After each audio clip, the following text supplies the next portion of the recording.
जी नमस्कार। Fix guideline platform पर आप सभी का वेलकम। इस सेशन के अंदर अध्ययन करते हैं राजस्थान के लोक संतों के बारे में। मोस्ट इम्पोर्टेंट टॉपिक है। और सबसे पहला जो लोक संत है वो धनाजी से शुरुआत करते हैं, क्योंकि राजस्थान के धार्मिक आंदोलन का जो श्री गणेश किया था वो धनाजी ने ही किया था। इनका जो जन्म होता है टोंक जिले के धुअल गांव में 1415 जाट परिवार में। और ये काशी जाकर आचार्य रामानंद के 12 शिष्यों में से एक शिष्य बन जाते हैं। और गुरु रामानंद के प्रभाव से ही ये निर्गुण उपासक हो जाते हैं। अगले संत है पिंपा जी।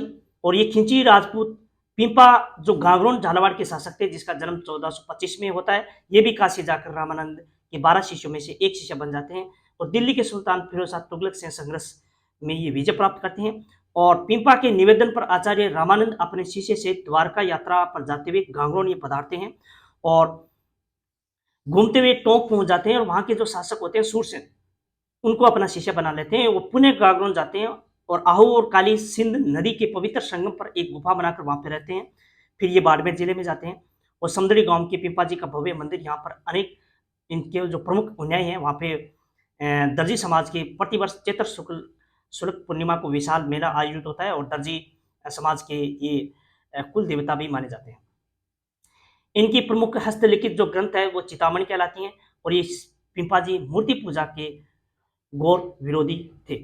अगले हैं जामोजी। जामोजी बिश्नोई संप्रदाय के प्रवर्तक माने जाते हैं। और 29-20 प्लस में 9 यानी 29 नियमों के ये पालन के उपासक थे। और जामोजी का जो जन्म होता है वो 1451 ईस्वी भाद्रपद कृष्ण अष्टमी को होता है, जो पिंपासा नागौर पंवार वंशीय राजपूत लोटजी और माता हंसाबाई के घर होता है।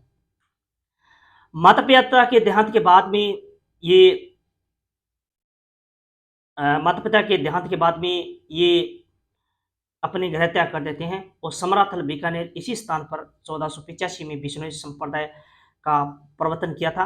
और जाम्बोजी द्वारा लिखित प्रमुख ग्रंथ जम संहिता, जम सागर शब्दावली, बिश्नोई धर्म प्रकाश, ये इनकी प्रमुख ग्रंथ है।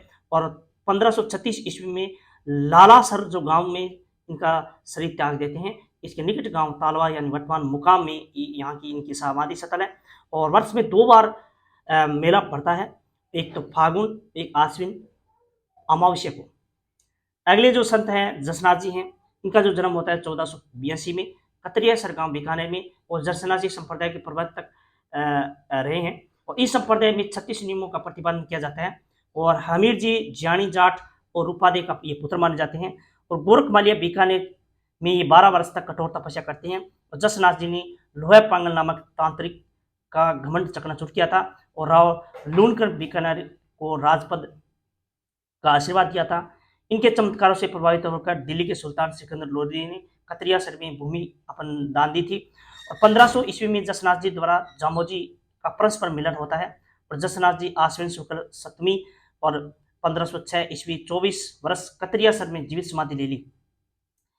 इसके उपदेश सिमुद्रा व कोड़ा नामक ग्रंथ को संग्रहित किया। और इसके बाद में कतरिया सर में वर्ष में 3 बार मेला बढ़ता है। ये मोस्ट इंपोर्टेंट है। एक आश्विन शुक्ल सप्तमी, एक माघ शुक्ल सप्तमी, एक चैत्र शुक्ल सप्तमी को मेला भरता है। अगले प्रमुख जो संत है वो लालदास जी हैं। और लालदास जी का जो जन्म होता है वो मेवात प्रदेश अलवर में होता है। और धोड़ी दुब गांव में श्रवण कृष्ण पश्चिमी को होता है 1504 में। और लालदासी संप्रदाय के प्रवर्तक माने जाते हैं, जिसके पिता चांदबल और माता समदा थी। और लालदास जी ने तिजारा के फकीर गदन चिश्ती से दीक्षित होकर और धौली दुब छोड़कर ये बाधोली ग्राम में और सिंहशिला पहाड़ पर ये कुटिया बना लेते हैं। और संत लालदास जी हिंदू और मुस्लिम संप्रदाय के दोनों के संप्रदाय सद्भावना के प्रतीक माने जाते हैं। मैं मुसलमान लाल जी को पीर कहते हैं। और लालदास जी की चेतावनी इसका मुख्य काव्य संग्रह है चेतावनी, ठीक है ना, ये याद कर लेना। नगला में 108 वर्ष की आयु में इसका निधन हो जाता है, जिसकी समाधि शेरपुरा और भरतपुर में पास में है।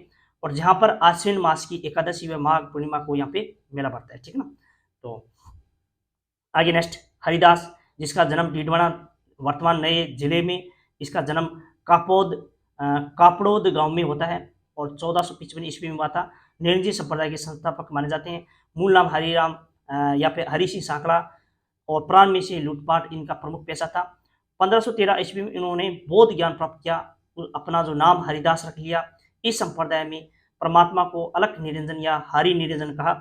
इन्होंने राजप्रकाश और हरिपुरुष की वाणी नामक ग्रंथ संकलित किए और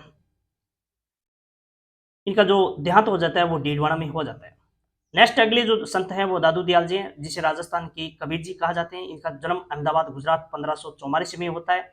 बुड़दन या वरदानंद नामक संत दीक्षित शिक्षा या फिर दीक्षा ग्रहण करके दादू 1568 ईस्वी में सांबर आकर रहने लगे और धुलिया नामक स्थान पर आकर अपना निवास स्थान बनाते हैं।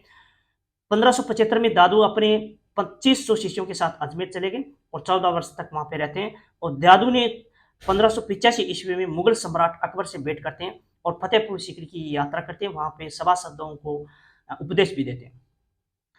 आगे 1602 ईस्वी में फुलेरा के समवर्ती गांव नारायण में आ जाते हैं और 1603 में इसका ये अपन को त्याग देते हैं और इनका जो पार्थिव शरीर है वो बिरानी की पहाड़ी के नीचे दादू खोल नामक स्थान पर ले आया जाता है।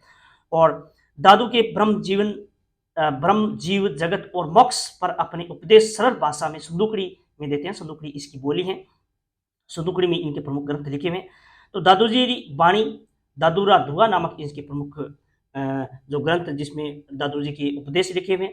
दादू जी ने कर्मकांड, जाति प्रथा, मूर्ति पूजा, रूढ़िवादियों आदियों पर घोर विरोध किया और गरीबदास, मिस्किन दास, सुंदरदास, बखानजी, रजब और माधोदास दादू के प्रमुख शिष्य थे। ये भी याद मिलाना, ये भी बहुत बार एग्जाम में सीधा प्रश्न पूछा जा चुका है। अगली महिला संत है जिसका नाम है मीराबाई, जिसको राजस्थान की मीरा कहा जाता है, जिसका जन्म कुड़की और कुड़की वर्तमान में कहाँ है, व्यावर में। ठीक है, याद कर लेना। 1498 में हुआ था। मेरता के राठौड़ वंशों से संबंध रखता है और ये राव दुदा के पुत्र राव रतन सिंह राठौड़ ये बाजोली के जागीरदार थे। रतन सिंह इसके पिता थे।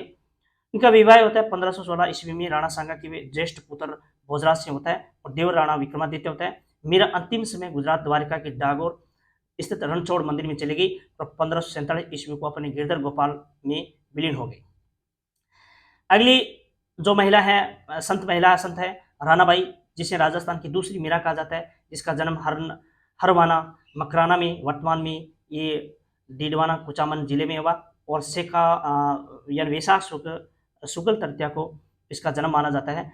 और 1504 ईस्वी में एक जाट परिवार में हुआ था। पिता का नाम रामगोपाल था, माता का नाम गंगाबाई और चतुर्दास की शिष्या रानाबाई एक कशन बाग थी। अगले संत मावजी, जिसका जन्म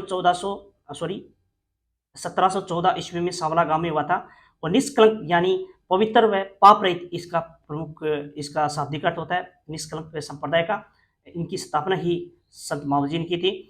और 12 वर्ष की अल्प आयु में घर छोड़कर ये माही सोम नदी के संगम पर एक गुफा में तपस्या करते हैं और 1784 माघ शुक्ला एकादशी गुरुवार को इन्हें ज्ञान प्राप्त हुआ और इसी दिन वहां पर मावजी ने वेणेश्वर यानी वेण वृंदावन नामक धाम की स्थापना की और अहमदाबाद में कागज मंगवाए और धौलागढ़ में एकांतवास करके वे 5 बड़े ग्रंथों की रचना की और जिनके छंदों की संख्या 75,96,000 वाद विवाद शैली में लिखे थे। और ग्रंथ जो चोपड़ा कहलाते हैं, मावजी ने ये चोपड़े दिवाली के दिन के अवसर पर निकाले जाते हैं और विष्णु का अवतार 10वां अवतार यानी कलिंग अवतार के रूप में मानते हैं।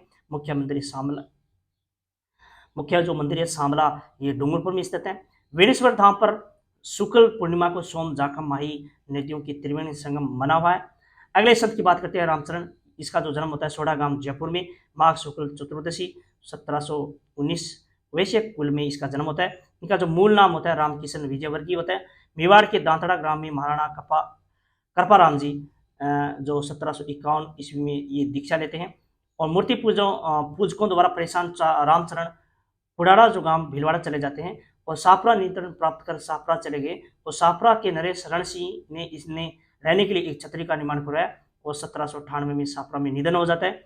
इनके आध्यात्मिक उपदेश अणवेदवाणी नामक ग्रंथ से संकलित हैं और रामचरण द्वारा जो रचित जो ग्रंथ का भी अणवेदवाणी है। लेकिन अब आपको ये याद करना है कि रामचरण द्वारा प्रवर्तित पंथ रामसनई संप्रदाय कहलाता है और इनकी 4 प्रधान पीठ है। एक तो रामचरण खुद जो साफरा शाखा से बिलोंग करते हैं, जो वर्तमान शाखा साफरा जिले में, और दूसरा है दरिया जी या दरियाव जी, ये रेण शाखा से बिलोंग करते हैं, ये नागौर में, और हरि रामदास जी ये सियंथल ये बीकानेर, और रामदास जी ये खेपाड़ा जो गांव में जोधपुर में स्थित है। तो कुल मिलाकर 4 ये शाखाएं स्थित है। अंतिम जो संत पटने आचार्य भिक्षु ये जैन संप्रदाय से संबंध रखते हैं। इसका जन्म कटालिया यानी पाली में होता है और ये 13 संप्रदाय के प्रवर्तक माने जाते हैं, जिसमें 13 संत और 13 अनुयायियों और 13 बुनियादी नियमों को कहा जाता है। तो आई होप आपको समझ में आया होगा। मोस्ट इम्पोर्टेंट ये संत थे, वो मैं आपको पूरी डिटेल के साथ आपके सामने प्रस्तुत कर दिया गया। तो थैंक यू, धन्यवाद।